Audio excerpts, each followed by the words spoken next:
ሰላም እንዴት ናችሁ? ቻናል ተከታዮች ከኔ ጋር ሰላም ነኝ። ዛሬ እንግዲህ ጸጉራችሁ እየረገፈና እየተነቃቀለ ለሚያስቸግራችሁ ሰዎች የሚረግፍበት ምክንያቱንና መፍትሄዎቹን ነው ማለት ነው ዛሬ ይዤላችሁ የመጣሁት። ቪዲዮውን ላይክ፣ ሼር፣ ሰብስክራይብ አርጉ። ሼር ስታረጉት ለሌሎች እንዲደርስ ይሆናል ማለት ነው። የመጀመሪያው ጸጉራችንን አጥብቀን ስናስረው ነው። አጥብቀን ስናስረው የጸጉራችን ስር ይወጠርና በምናበጥርና አስረን ስንፈታው ስናፍታታ ወይም ስናበጥረው የመነቀልና የመውጣት ባህሪ ይኖረዋል ማለት ነው። እና ጸጉራችንን አጥብቀን በጠንካራ እንትን ማጥበቅ ጥንክር አድርገን ማጥበቁ ወጥረን ይሆናል። ፖኒቴል ምናምን ስናስር ጥብቅ አድርገን ስናስረው የጸጉራችን ከስር ይነቃላል ማለት ነው። እሱ ጥሩ አይደለም። አጥብቃችሁ አለማሰር ነው ማለት ነው። ሌላው ደግሞ ኬሚካል ነው። ፕሮዳክቶችን ስንጠቀም ኬሚካላቸውን የሚመጥና ለጸጉራችን ታይፕ የሚሆነውን ምናምን እሱን አለመጠቀም ነው። በተለይ ደግሞ ኬሚካል ከእንትን ማለት በቤታችን ከኦይል ውጭ በቤታችን እየሰራን የምንጠቀመው እንትን ነው አሪፉ ማለት ነው። ለምሳሌ ኦይል አሁን ኦሊቭ ኦይል አለ፣ የወይራ ዘይት። የወይራ ዘይቱን እንትን ትሉና ቤታችሁ ቀምሙት። የወይራ ዘይቱን አሁን ትገዙትና ሌላ ፕሮዳክት አሁን ያሳድጋል፣ ይሄ እንዲህ ይላል፣ ይሄ እንዲላል እያሉ በጣም ብዙ ፕሮሞሽን የሚሰሩ ሰዎች አሉ። እሱን እየተጠቀማችሁ ኬሚካል እንትን ተምትሉ ቆዳችሁ ላይ ማለት ነው። ኦሊቭ ኦይል ትገዙና ኦኔን አለ፣ የሽንኩርት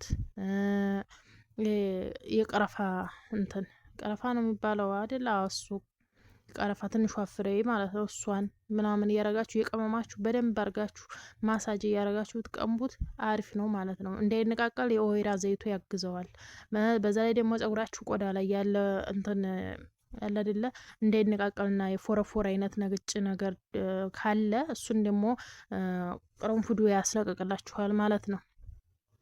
ሌላው ደግሞ ውጥረት፣ ጭንቀት ነው። ስትረስ አሁን ለምሳሌ ስንጨናነቅ ምናምን እንቅልፍ ምናምን ስትረስ ስንሆን ማለት ነው። እንቅልፍ የሚነሳ ነገር ሀሳብ ምናምን ሲሆን እሱ ጭንቀት ሲበዛብን ጸጉራችን ይወልቃል ማለት ነው። ዝም ብሎ ያለ ምክንያት ነው ሲወጣ የሚያስፈራራ ነገር ነው የሚወጣው ማለት ነው። ማለት ምን ሁኜ ነው እስከምትሉ ድረስ ማለት ነው። እኔ በጣም ነበር የሚወጣው በፌስታል ሁሉ የቋጠርኩ ያስቀመጥኩ ምናምን ነበረ ማለት ነውና ይህን በጣም ከባድ ነው። ጭንቀት ምናምን ሲሆን እንቅልፍ እጥረት ምናምን ሲኖርባችሁ ውሃ ደግሞ በደንብ መጠጣት አለባችሁ። ውሃም ሲያጥር ቆዳችሁ እንደዚሁ ይደርቃል ማለት ነው። ስለዚህ ጸጉራችሁ በጣም ነው የሚወጣው፣ ያስደነግጣል ደግሞ ጸጉራችሁ ሲወጣ ምን ሁኜ ነው የሚለው ነገር ጭንቅላታችሁ ላይ ነው የሚመጣውና በጣም ስትጨናነቁ ጸጉራችሁ ይወልቃል ማለት ነው። ስለዚህ ጭንቀታችሁን እንትን ማለት አለባችሁ፣ ማስተካከል አለባችሁ። ውሃም በደንብ መጠጣት አለባችሁ። እንቅልፍ ደግሞ በደንብ መተኛት አለባችሁ ማለት ነው። መፍትሄዎቹም እንደዛው እንግዲህ በዘይት ማሳጅ ማድረግ ነው። በምትቀቡት ዘይት ማንኛውም ዘይት አሁን ትትቀቡ አፍሳችሁ ዝም ሳይሆን በደንብ ማሳጅ ማድረግ አለባችሁ። ቆዳችሁን በደንብ ሳትወጉት በጥፍራችሁ ምናምን ሳይሆን በጣታችሁ በውስጠኛው ክፍል ማለት ነው፣ በመዳፍ ነገሩ ማለት ነው። እና በሱ በውስጠኛው ክፍል በጣታችሁ ማሳጅ አርጉ። ቀስ አርጋችሁ ሳታጠቡ በደንብ ማሳጅ አርጉ ስትቀቡ ማለት ነው። የምትቀቡት ኦይል ወደ ውስጥ እንዲገባ ይረዳዋል ማለት ነው። ከዛ ማጥበቃችሁን ደግሞ ማቆም ነው፣ አለማጥበቅ። የሆነ ጥብቅ አድርጋችሁ ማሰሩን መተው ነው ማለት ነው። ቀላል። ተዛ ጤናማ ምግብ መብላት። ምግብ በጣም ወሳኝ ነገር አለው ማለት ነው።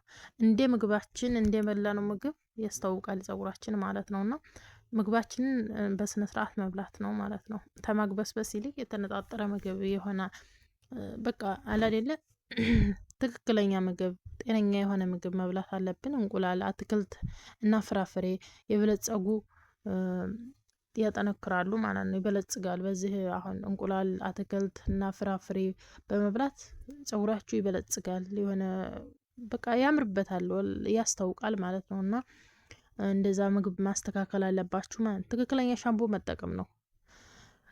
ሻምፖ መመክራችሁ ነገር እኔ የልጆች ነው መጠቀመው ማለት ነው። የልጆች አሁን የልጆች አለ ሾፒንግ ምናምን ስትወጡ ምናምን የሆነ ሻምፖ ምናምን የሚሸጥበት ቦታ የልጆቹን ብትገዙ ታሪፍ ነው። የልጆቹ ምንም አይነት ኬሚካል ስለማይኖረው እሱን ብትጠቀሙ ለጸጉራችሁም ለቆዳችሁም አሪፍ ነው ማለት ነው። የህፃናቶቹን ማለት ነው። የነሱ ምንም አይነት ኬሚካል ስለሌለው ለጸጉራችሁ አሪፍ ነው። እነሱን ብትጠቀሙ አሪፍ ነው ብዬ አስባለሁ። እኔም እሱን ነው የምጠቀመው የልጆችን ማለት ነው።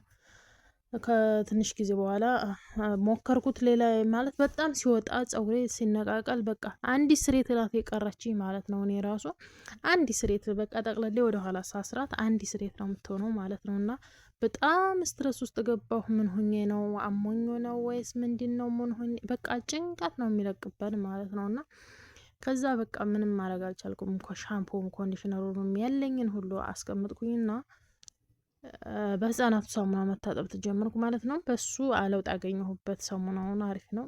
ኮንዲሽነርም እንደዛው አርጌ በህፃናቶች ተጠቀምኩኝ ማለት ነው። አሁን አሪፍ ነው ጸጉሬ ማለት ነው። ማሳየት ብችል ኑሮ ባሳያችሁ ደስ ይለኝ ነበረ ማለት ነው። እና እንግዲህ ከግንባሬ ሸሽ ጸጉር ተግንባራችሁ ለሚሰባበር ከአሁን በፊት የሰራሁት ቪዲዮ አለ። እሱን ገብታችሁ ማየት ትችላላችሁ። ቪዲዮውን ከወደዳችሁት ላይክ አርጉ፣ ሼር ኮሜንት አርጉ፣ ሰብስክራይብ አድርጉ። ለሌሎች እንዲደርስ ደግሞ ሼር አድርጉ ማለት ነው።